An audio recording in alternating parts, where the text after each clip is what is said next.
la variole du singe. Et déjà, on a près de 32 cas qui sont confirmés à Abidjan et il y a eu une personne décédée.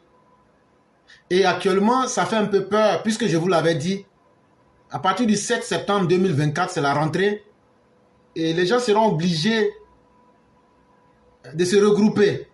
Et on a vraiment peur. Et j'ai trouvé utile de faire quelques recherches pour essayer de donner le peu que j'ai pu trouver. Comment se protéger de la variole du singe? C'est la première question que tout le monde se pose. La première chose qu'il faut faire quand quelqu'un a la variole du singe, il ne faut pas toucher la personne. Parce que dès que vous touchez la personne, vous êtes contaminé en même temps. N'embrassez pas la personne. Ne serrez pas la main pour saluer la personne. N'ayez pas de relations sexuelles avec la personne. Parce qu'on a constaté que chez les hommes, le virus là rentre dans le sperme. Et même quand on les déclare guéris, on retrouve toujours les traces dedans. Et donc, ce qui naturellement amène à dire qu'il faut éviter les relations sexuelles. En plus de cela, en temps d'épidémie, si je puis me le permettre, il faut éviter les contacts avec les animaux qui peuvent être porteurs du virus de la variole, dont le singe. Tous les animaux qui ressemblent au singe, là, il ne faut pas être avec eux. Et puis les animaux qui sont les rongeurs, là, eux aussi peuvent porter la maladie aussi. Donc si on vous explique les sources par lesquelles on peut avoir la maladie, c'est pour vous dire de faire attention. Là, comme ça, peut-être si Dieu est avec nous, on pourra être épargné. Mais si la personne a déjà la maladie, comment faire? La seule chose qu'il faut, c'est d'isoler la personne. On isole la personne. Il y a une bonne nouvelle. Il y a un vaccin contre le monkeypox. C'est la même chose. La variole du singe, on appelle ça en anglais monkeypox. C'est un peu comme, ça me rappelle une histoire dans le Coran, le peuple d'Abraham, qui était un roi qui avait voulu attaquer la Mecque. Et quand il est venu, les gens de la Mecque lui ont dit, mais tu peux attaquer, ça ce n'est pas un problème, hein? Tu peux attaquer. Mais il faut nous épargner, quoi.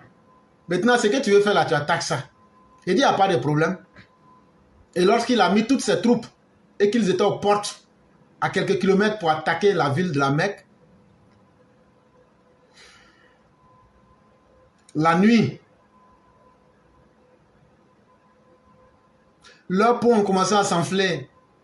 Il y a eu une épidémie de variole, smallpox. Et le matin, quand tu te réveillais, que tu les voyais dispersés dans le désert, c'était comme de la paille mâchée. Et les oiseaux étaient en train de dévorer leur corps. Effectivement, quand on regarde cette maladie-là, c'est pas intéressant à voir et je ne souhaite même pas que quelqu'un puisse contracter la maladie. Mais malheureusement, elle est déjà là. Si tu n'apprends pas comment te protéger, tu en seras la victime. Et donc, la bonne nouvelle, c'est qu'il y a un vaccin pour les adultes. Et c'est le seul moyen qui peut aider à prévenir la transmission du virus. Et comme je le disais, toutes les personnes malades doivent être prises en charge et isolées. C'est la meilleure solution. Quand tu es malade aussi, il ne faut pas te cacher. Il faut déclarer. Plus tôt tu vas déclarer, il ne faut pas avoir peur. Peut-être que tu auras des chances de survie.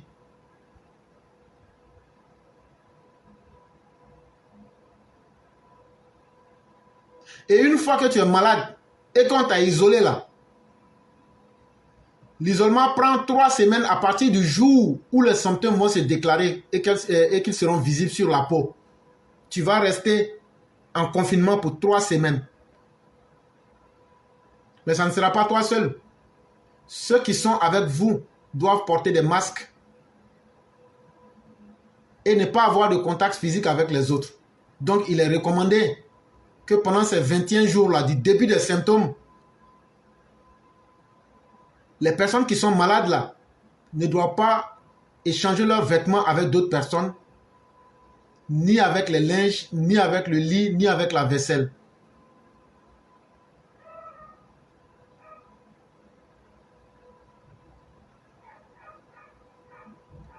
Et donc, on invite ici tout le monde à la prudence et à être vraiment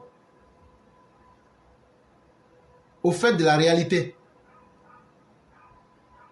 De ne pas avoir peur, d'être seulement conscient du danger.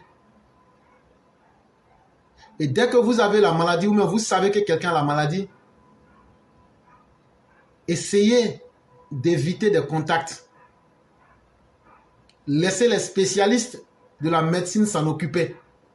Et plus tôt vous allez informer ceux qui sont des spécialistes, et mieux ce sera.